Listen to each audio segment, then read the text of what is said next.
Sometimes it's important to escape.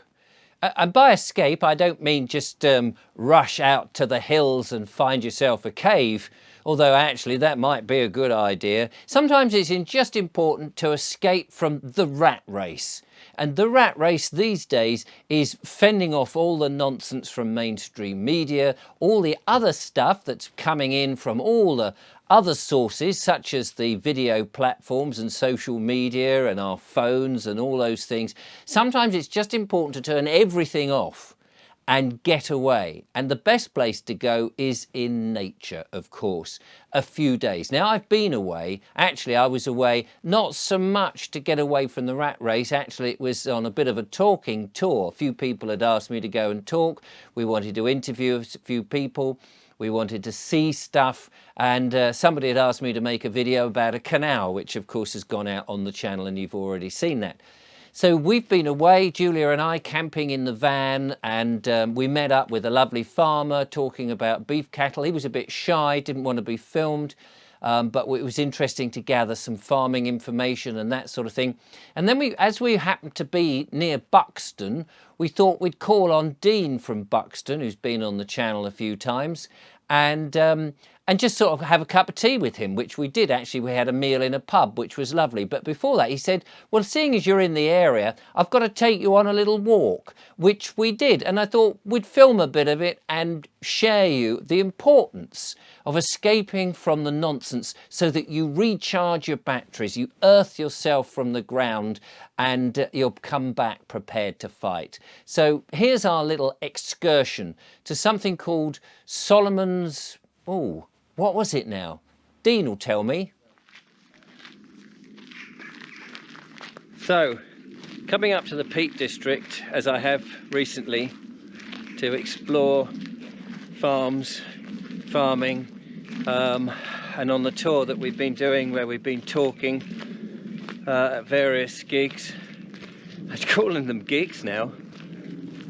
Could not help but take the GoPro out on a little stroll with the lovely Julia. Look at this amazing scenery. And Dean from Buxton, who is here as our guide. Hello guys and girls. Hi there.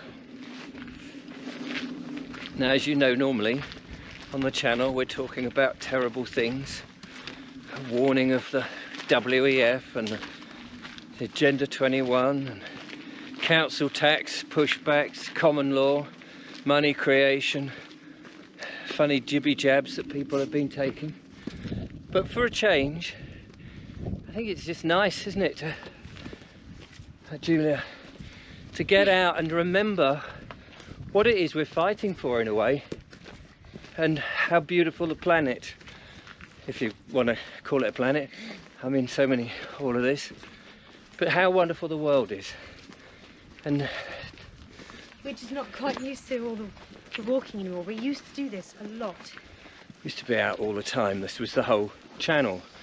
But Dean lives in this area somewhere, doing what he does, his common law stuff. Don't you, Dean? I do, yeah. I'm taking you up to a well-known monument in Buxton. It's called Solomon's Temple. So you could probably just see it through the trees there. Solomon's Temple. Let me see if I can see it through the gate.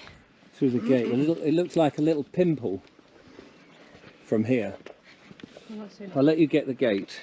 Yes, because these people are waiting to come through. Yes.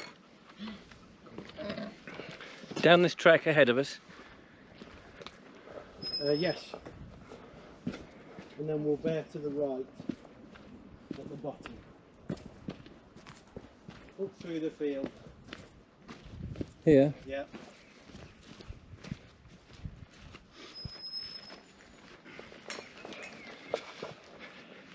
Dean was telling us that up until, what, a couple of days ago you had snow.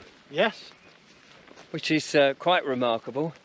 We had, as we did our little circuit up to Shropshire, then over to Burnley, over the Pendle Hill, and then to, where the hell did we go after that? Well, it was Burnley. We were in Clitheroe and then Buxton. We had some hailstones, but not not snow. Look at that.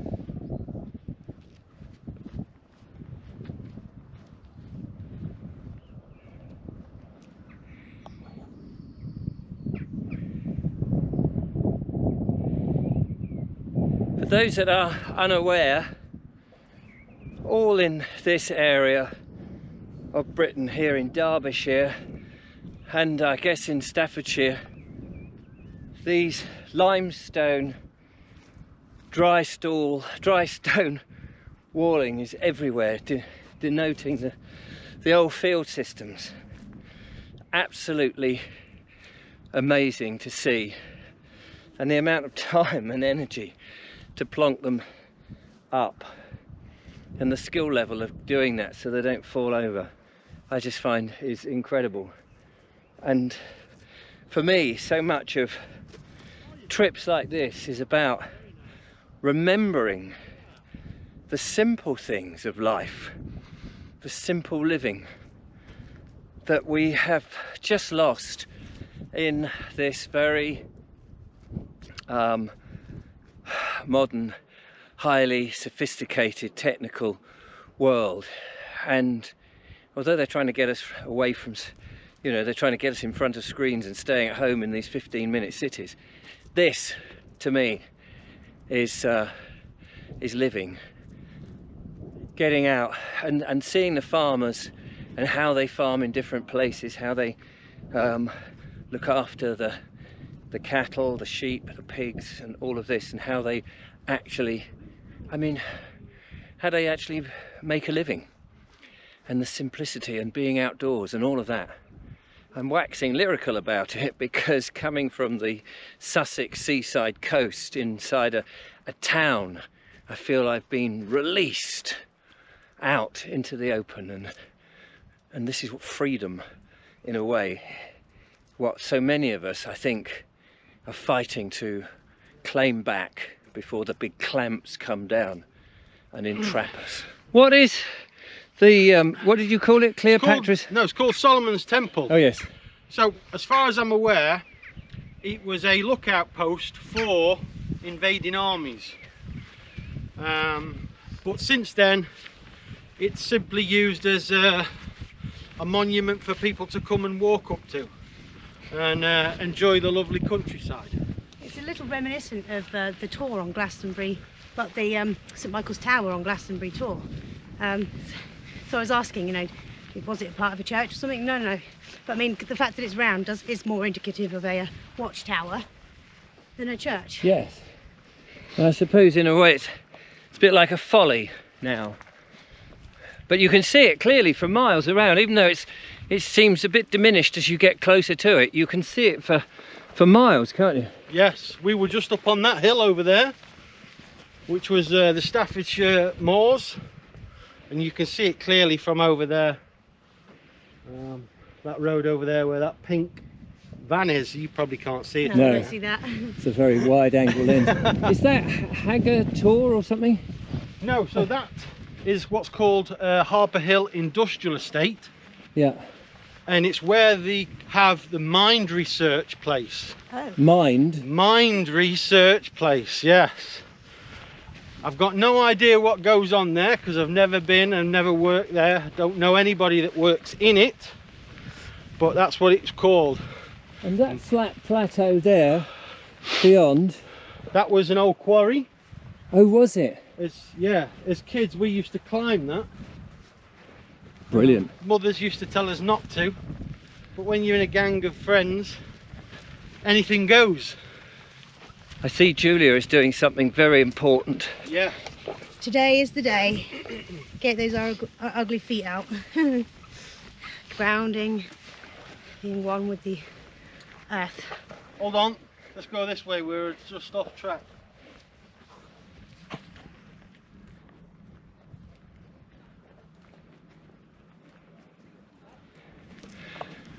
Without doubt, the views here are staggering. However, Dean was saying to me this morning that you get, what did you say, 9 months of winter? Yes. And 3 months of bad weather. That's right. It doesn't leave much behind, does it? And here it is.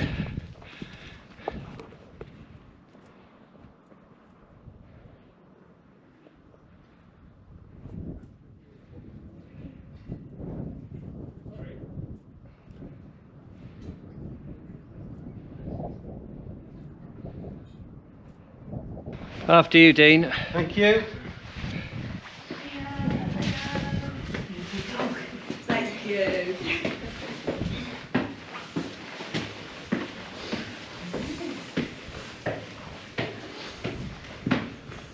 Clamber up. Ooh, nearly fell down. It's no good, is it? Less water, well, more water with it. Yes. I imagine it gets quite wet in here, being open to the elements. Yes. And here we are, on the very top of our own little castle. That is the view of Buxton. Oh, that's Buxton That's down there, Buxton is it? there, yeah. Oh, yeah. And you can see is that the Opera House? The That dome. Is that the dome? The dome. Yeah. It's either the Opera House or it's the Pavilion Gardens. Ah. And the crescent. Where's the crescent? It's very close to that dome. You can't quite see it at the minute. We were standing on our sister station, the English couple that Julia and I do. We did a visit, so we'll leave the link in the description if you fancy seeing two idiots going around taking the waters, which, because it comes out the side of the earth itself, the spring. Because it comes from deeper down, it's Yes. actually still warm by the time Yes. it comes up. It comes from deep down the Buxton spring water. Where I think the springs we've been to before have been closer to the surface. Yeah, level, more they've been shallow. colder. So that was really interesting to learn. Yeah, absolutely amazing. And the sad part is, all of this that you can see has all been earmarked for development. Come in the next 5 years, it'll all be new builds, apparently. And that may be porky pies, actually. Believe that, you believe anything. I don't think they can do that. No, The 15-minute cities will not be in areas of outstanding national beauty. I think that's been earmarked for the powers that ought not be. Although, as Dean said earlier on our visit with him, is that everywhere is an area of outstanding beauty, isn't it? Yeah. It's just the fact that people have just Wrecked ruined it. it. Yeah, with their plastic burning and nasty stuff. Window.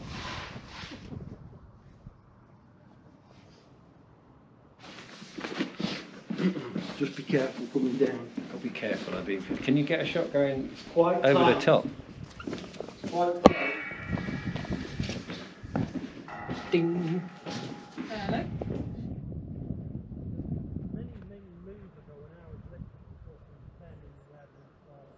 So there we are. We had a lovely time. Thanks so much, Dean, for taking us out and dropping everything to accommodate us up there in the Peak District. And what a beautiful place that is.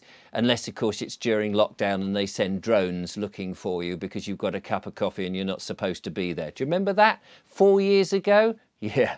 Anyway, my recommendation would be to, if you can, whilst there's a lull and things are a little bit quiet, maybe, get out, get into nature, get some of that important freshness of the world. And if the sun is shining, so much the better.